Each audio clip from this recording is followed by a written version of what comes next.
Greetings, I am Erin Patton, metaphysical master in a millennial age, and it is my life's purpose to guide you and organizations along an enlightened path.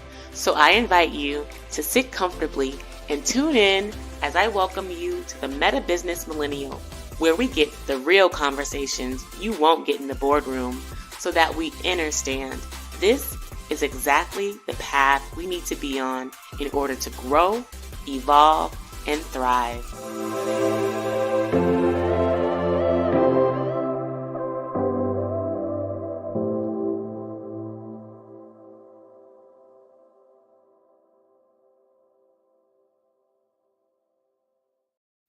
Greetings, I am Erin Patton, also known as Master L, and welcome to today's live episode of the MetaBusiness Millennial podcast. I am so happy to see you all joining into the room right now, and I am inviting you to just continue to follow us if you already don't follow me at I am Erin Patton, and if you feel so inclined, definitely share this video, leave a comment, shoot me a DM. Whatever you so feel called to do, just support the cast and spread it widely because, like I say, every week this message needs to be heard. And I'm just, as always, just so happy to be here. Channeling, connecting back to myself, connecting back to Source and God, and sharing it with you, sharing it with the collective, because I really enjoy doing this. I'm like living and walking in my purpose. And I'm just so happy to co-create that with all of you. And last week's episode was really fantastic for me. And also it trended pretty well, the clips on social media. And I just want to continue to build on it. And just for those that weren't there last week and didn't get a chance to listen, the recap was around being able to learn from fallen icons, fake icons, as I call them, like Diddy or musical legends who have fallen short. Just put it that way. Like, we're not judging anyone. Everyone's doing their best.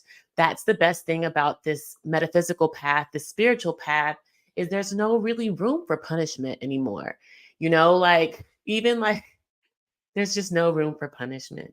And we want to be able to look at people, empathize with people, and support them where they can be supported, or let them go about their business.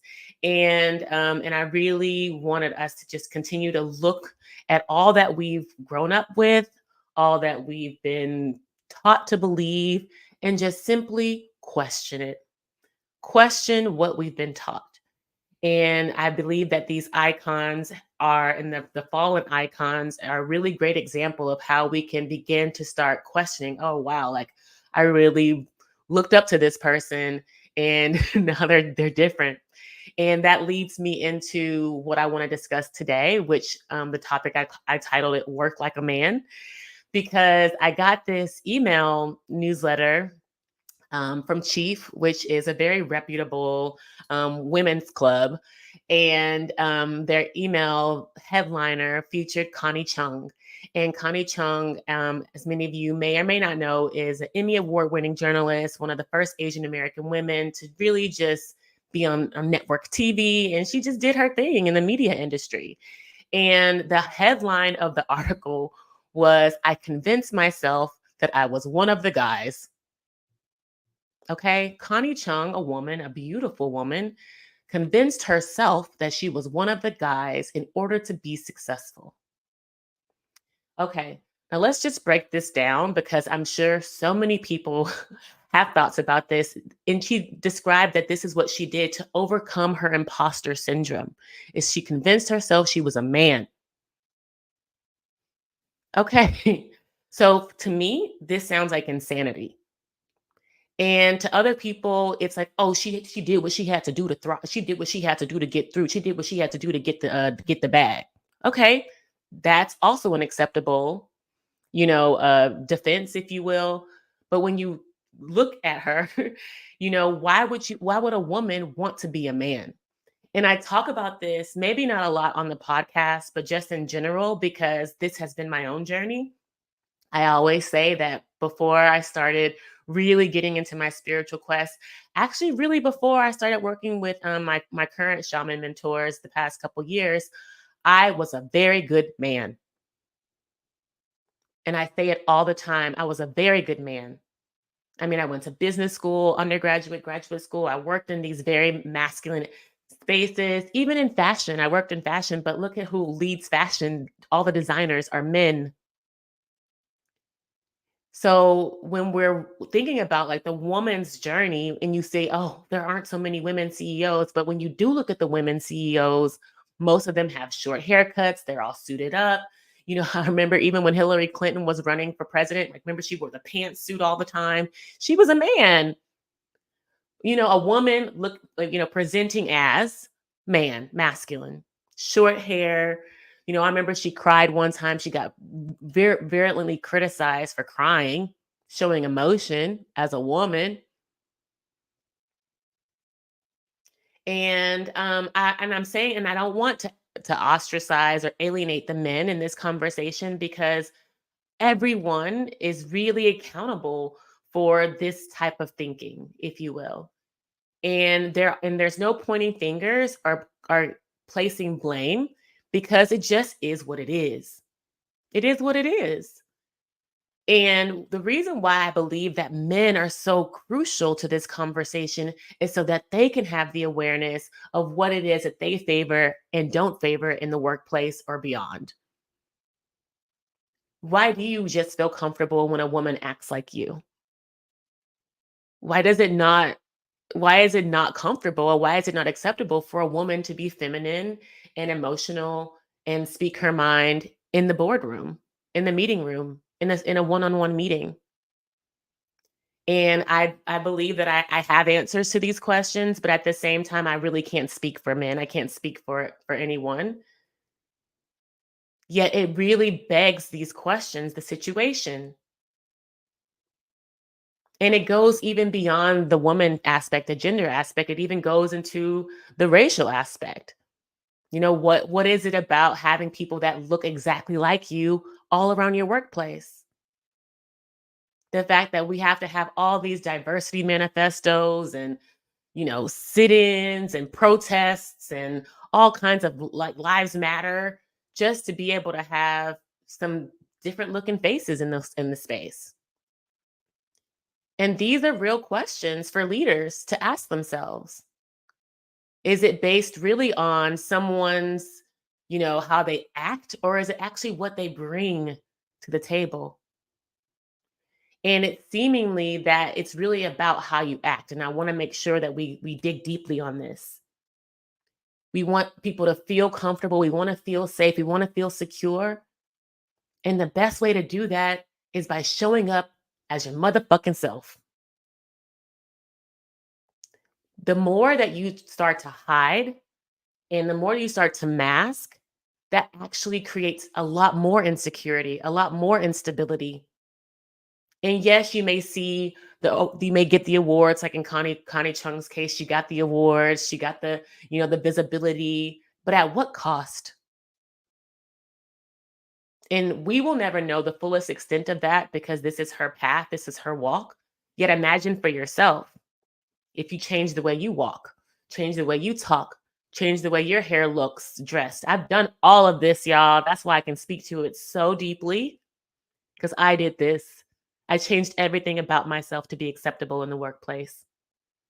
I wanted so desperately to be seen by, promoted by, and loved by my managers and my peers and my colleagues. And nothing that I changed worked, actually.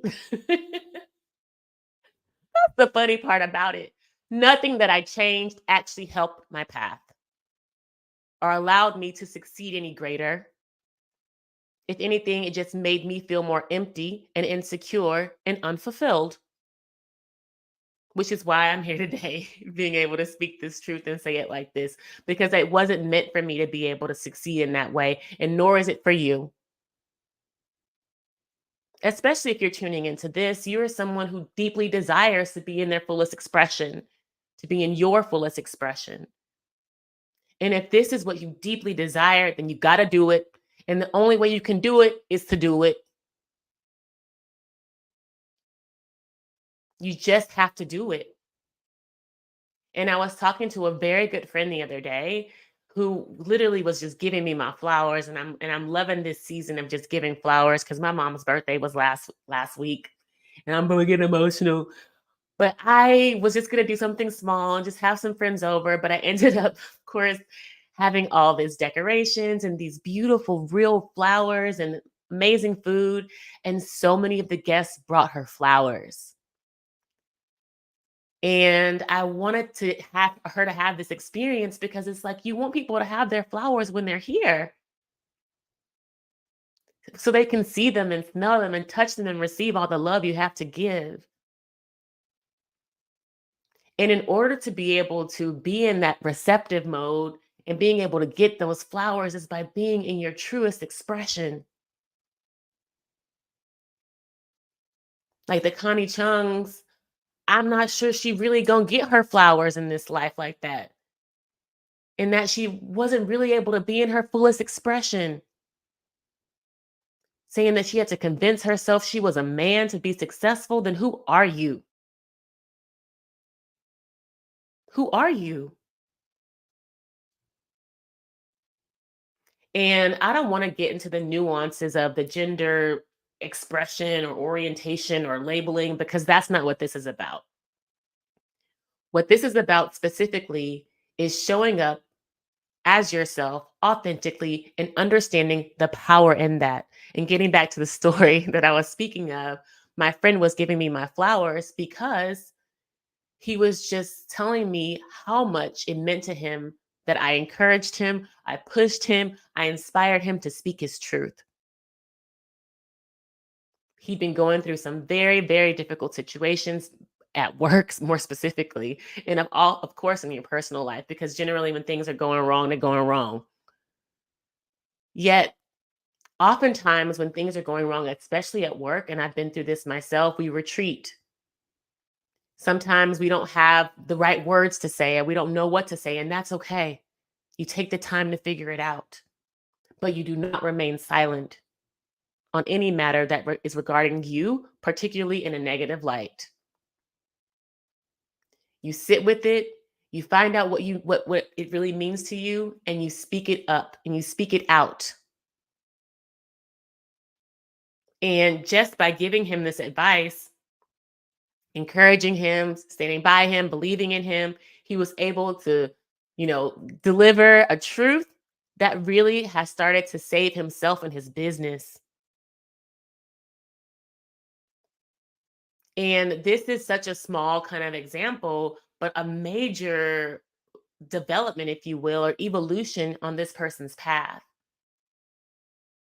Understanding that we don't just retreat in silence when we're embarrassed or ashamed, because I've been there.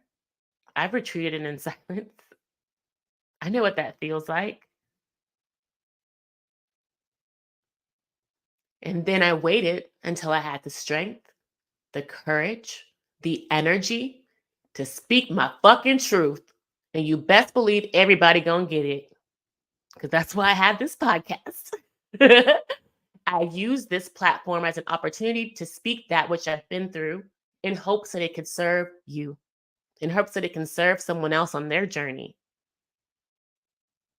Because we all go through these circumstances, whether it's at work, we feel alienated, isolated, othered. Doesn't matter your gender, your race. We all have these scenarios, but the key to fixing it is not to assimilate. It's not to blend in. It's not to mask. It's actually to show up in more deeper reflection and expression of yourself. And I really hope that this is starting to resonate with you guys. Maybe I'm getting too serious because I'm not, I see some comments, but I'm just going to keep going with it because this is just what I really feel in my being, in my heart, my soul that leaders need to hear today is just really understanding the power of that. Working like a man. And I came up with this title because I was thinking about the Steve Harvey Think Like a Man. And then there's like this this Mad TV character. I don't know if y'all remember her, but she'd be like, he looking like a man. And it looks like someone has a question. And I love that you brought this up. It says, "What's one piece of advice you give your younger self about not playing the game at work?" Mm. That's a very good question because I want to be able to give the answer to myself at that time when I could receive it. Because this is why this topic is so controversial, and I'm going to answer the question, but I want to caveat it and build upon it and create the context for it. Because when you're thinking about playing the game at work, this is what we've been doing our entire life. We've been conditioned to play the game. We go to school, we get in line, we raise our hand, we go from one period to the next period, we do what the teacher says, we follow directions, we follow orders. We have been cultivated and socialized to play the game. You get rewarded based on your performance in the game. You get straight A's, you get E's in conduct. I didn't always get the conduct, but I got the straight A's. And when you create this system of rewarding, especially people who are, I'm speaking to, leaders, high achievers, and you get that dopamine hit, or you get that report card, or you get that gold star, then you really want to continue to behave in this way and play the game because you want to win. And you've been winning your whole life. To get to work, your younger self at work, like, this is like the pinnacle. You're like, I've been going to school and I've been getting good grades and I finished top of my class and I got into all these great schools. And now I get to work and get more gold stars and more recognition. So, if I were to be speaking to this kind of mind and helping them understand, or helping my little self understand how to play the game at work, I would really want to encourage her to take your time. And I see this because, see, Naja actually wrote this: take your time. Listen to yourself and trust your voice, your inner voice. And that's something that I don't even know I if I ever heard while I was at work, is trusting my inner voice, like, or listen to the inner voice, because I wouldn't have even had the orientation to listen to myself. So I really think that that would have been a huge piece of advice for me, because I think I was really already like expressive and I could be myself, but I don't think anyone ever taught me to listen to myself. I don't even have a voice back then. I didn't even have a voice. So if someone would have taught me, or if I could go back to my younger self and say, "Hey, Aaron, what do you think? What do you think about how she treated you? What do you think about how they told you how to wear your hair? Do you think that's right?"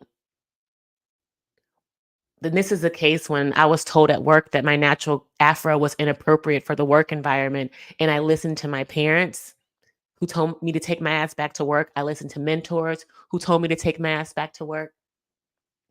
And it wasn't until another lady came the next day and was just like, "No, baby, you don't have to deal with that." Someone else had to tell me. And as I was crying and bawling and so upset that someone really, like, you know, challenged my natural beauty, my natural look, and told me it was inappropriate. It was unprofessional. Aaron, how did that make you feel? And then I would have had to listen to myself. I would have felt ostracized. I wouldn't have felt accepted. I don't feel like I belong. Well, then you need to find somewhere else to go. Or you need to communicate that to them, which I never did. And so I believe that that would have been a very powerful tool for me to start to exercise, was that inner listening that actually doesn't really come immediately. Like, I don't, and even for you all out there that are tuning in, if you haven't started to listen to your inner voice, I highly encourage you to do so. And if you don't hear anything, keep asking questions. because sometimes the questions that you ask yourself don't always show up in words. And that's just how universe works. It's multidimensional. There's so many ways of communications. I get a lot of communication through numbers. A lot of people talk about angel numbers and this, that, but numbers are a beautiful way of speaking to you and connecting to other messages that your spirit team or God has to send you.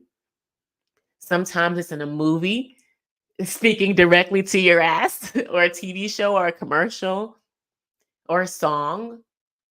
And so I highly encourage my younger self and anyone else out there that may be struggling with playing the game at work, whether in a high role or somewhere in the middle, wherever, listen to yourself and then have the courage to speak up for yourself. So thank you so much for asking that question. That was a really beautiful question. I mean, a really good question that I could share like a personal narrative and personal experience and also speak to this working like a man and that being rewarded. And so when I speak to that piece about the programming and growing up and being rewarded and this is very much how we operated. And moving into this metaphysical path, this meta business journey, this enlightened journey, you must question everything. Every aspect of your being, you have to question. I'm not saying you have to change it because everything's not necessary to change. I mean, for myself, for example, when I was going through this spiritual journey, I literally abandoned everything. I remember when I came home, I wanted to throw away all my memories. My mom literally has saved pretty much everything about my life since I was born.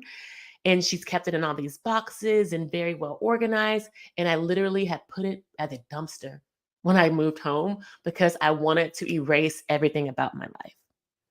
And that makes me sad to talk about, but it's the truth. I was so hurt. I was so disenfranchised. I was grief stricken. There was so much going on wrong in my life that I actually wanted nothing to do and associate with myself.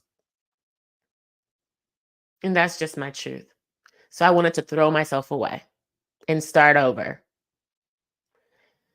And in many ways I did, like I changed how I dress. I was like a really, earthy and, I really was kind of just turning my back on my fashion life, turning my back on, my beauty work and all that stuff that I'd done with my beauty brand. Like I just wanted to be different. I didn't want to be Erin Patton anymore. I even wanted to change my name.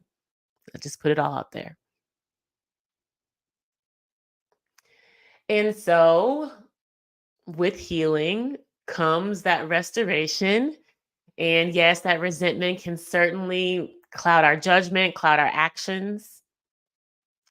And I grew to have a deeper understanding of myself and a deeper sense of love for myself. And look at me now. Like I'm back on my fashion shit. I got my beauty game tight. You know what I'm saying? So it's like I really am coming kind of full circle and that I'm embracing all that I was and all that I can be. All of it at once. And this is what I speak to when I criticize the work like a man. It's because I'm my best self being a woman, and highly successful in it, loved in it, comfortable as fuck in it. So why would I change that for a trophy or a spot on the news?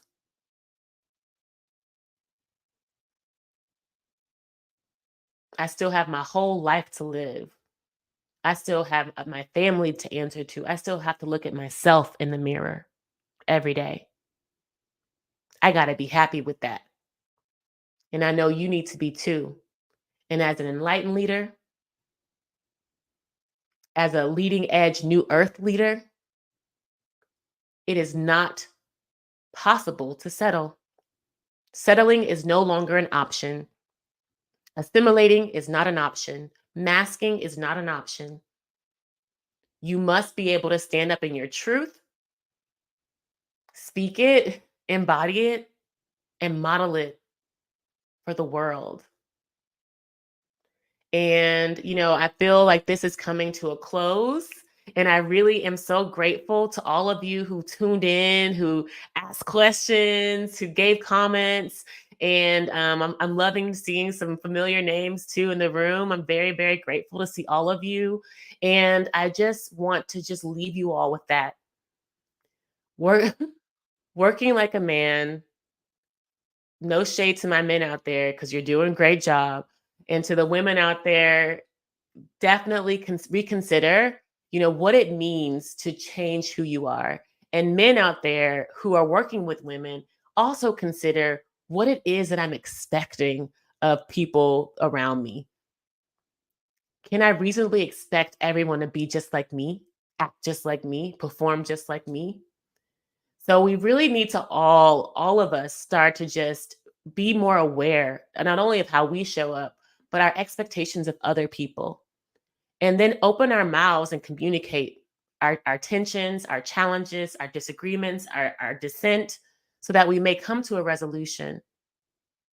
And this is another piece for another day around resolution and speaking the truth and the tensions out and how to come to an agreement. But in the meantime, let's at least show up as ourselves in love and have love in that. So I really hope that this resonates with all of you all. Um, Shoot me a message, leave a comment if you don't mind everyone else seeing it, because I really want to know how this resonates with you all. And of course, follow me at I am Erin Patton. And if you haven't already, go to my website, erinpatton.com, and you can check out more resources that I have for you and also learn more about my offerings, because I do this work very, very deeply with organizations, with leadership teams, whether it's me speaking, teaching, or doing even deeper strategy work around how you can really start to access your fullest potential at an organizational level, utilizing a lot of these metaphysical techniques and tools and gifts in my meta strategy work. And of course, I work one-on-one with individuals just like you who are wanting to take themselves to the next level. And in order to do that, need the right guidance. And I would be honored to speak with you about that. So certainly hit me up at erinpatton.com if that interests you. And thank you so much. I thought it was a great show too. I really enjoy doing this every week. And until the next episode, much love and light. Peace.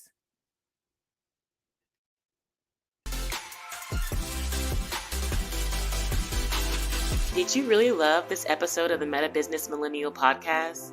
Well, I am honored, and I appreciate you subscribing, leaving a review, and sharing it with your friends, because your feedback allows us to co-create more enlightened conversations. And if you're interested in growing your soul now, head over to my website, erinpatton.com, to find all the show notes, links, and free resources to get your energy activated today. In the meantime, stay bright, my friends. Much love and light. Peace.